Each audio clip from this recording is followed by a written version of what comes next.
राजस्थान के एक घर में पहले एक के बाद एक लगातार 3 मौत होती हैं और फिर बार बार रहस्यमय ढंग से आग लगने लगती है। गांव के लोग दहशत में आ जाते हैं। तांत्रिकों ने गांव में डेरा डाल लिया कि तभी मामले में हैरान कर देने वाली हकीकत सामने आती है। हैवान शख्स ने पत्नी के चरित्र पर शक के चलते न केवल खुद की दादी और 2 मासूम बच्चों की हत्या कर डाली, बल्कि पूरे मामले को जादू टोने का रंग देने के लिए खुद ही सोडियम की मदद से घर में आग लगाता रहा। इसके बाद नाटकीय तरीके से घर में तांत्रिक भी बुला लिए। इस पूरे मामले की तह में जाने के लिए पुलिस ने जब अपने स्तर पर जांच शुरू की तो पूरे मामले का खुलासा हुआ। दरअसल मामला राजस्थान के चूरू जिले के सादुलपुर के गांव भैंसली का है। यहाँ की पुलिस ने इस मामले में 33 साल के भूप सिंह को अपनी 84 साल की दादी किस्तूरी और अपने 2 मासूम बेटे 4 साल के गर्वित और 7 साल के अनुराग की हत्या के आरोप में गिरफ्तार किया है।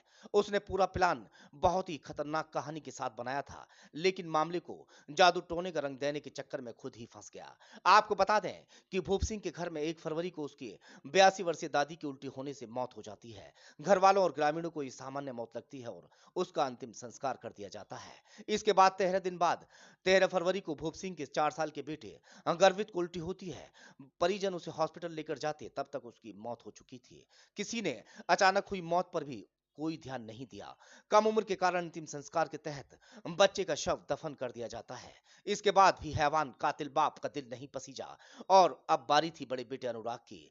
अब 28 फरवरी को भूप सिंह के बड़े बेटे 7 साल के अनुराग को भी उल्टी होती है और उसकी भी तड़प तड़प कर मौत हो जाती है। परिजनों ने भी उसका दाह संस्कार कर दिया।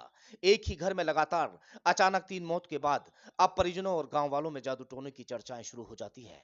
इसी दौरान नाटकीय घटनाक्रम में 29 फरवरी को भूप सिंह के घर में अचानक आग लगने का सिलसिला शुरू हो जाता है।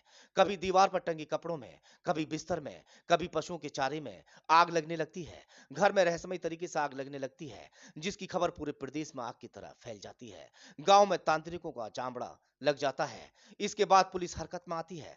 सिद्धमुख थाना पुलिस ने इस मामले में 13 मार्च को केस दर्ज कर जांच शुरू की। पुलिस की ओर से एक जाब्ता भी घर पर तैनात कर दिया जाता है, लेकिन परिजनों ने पुलिस जाब्ते पर ही हमला कर दिया। परिजनों के विरोध के बावजूद पुलिस ने अपनी जांच जारी रखी। पुलिस के छोटे बेटे गर्वित की दफनाई गई बॉडी को जमीन से निकालकर पोस्टमार्टम करवाया जाता है। जहां जहां आग लगी थी वहां एफएसएल की टीम ने सैंपल कलेक्ट किए।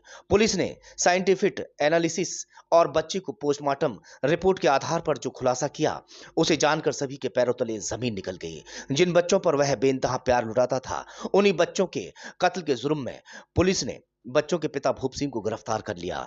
आरोपी भूप सिंह ने पूछताछ में कबूल किया है कि उसे अपनी पत्नी के चरित्र पर शक होने लगा था। उसे लगता था कि दोनों बेटे गर्वित और अनुराग उसके बेटे नहीं हैं, उन्हें खत्म करना चाहता था। इसके लिए उसने तंत्र मंत्र की प्लानिंग बनाई। किसी को शक न हो, पहले अपनी दादी किस्तूरी देवी को खांसी की दवाई में जहर मिला दिया और उसे मौत के घाट उतार दिया। उसने तंत्र मंत्र के तहत 13 दिन के बाद दोनों बेटों को भी नशे की ओवरडोज देकर मौत की नींद सुला दिया।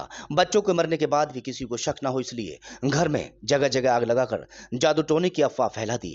चुरू एसपी जय यादव ने बताया कि भूप सिंह की मेडिकल की दुकान है, उसने जीएनएम का कोर्स भी किया हुआ है। इससे पहले भगवानी देवी अस्पताल राजगढ़ में कंपाउंडर का काम भी किया करता था। इसी वजह से उसे सोडियम और जहर के बारे में अच्छे से जानकारी थी। उसे लगा कि उसकी प्लानिंग कामयाब बैठेगी, मगर उसे यह आभास तक नहीं था कि वह अपने ही गले का फंदा खुद तैयार कर रहा है। फिलहाल आरोपी को गिरफ्तार कर जेल भेज दिया गया है।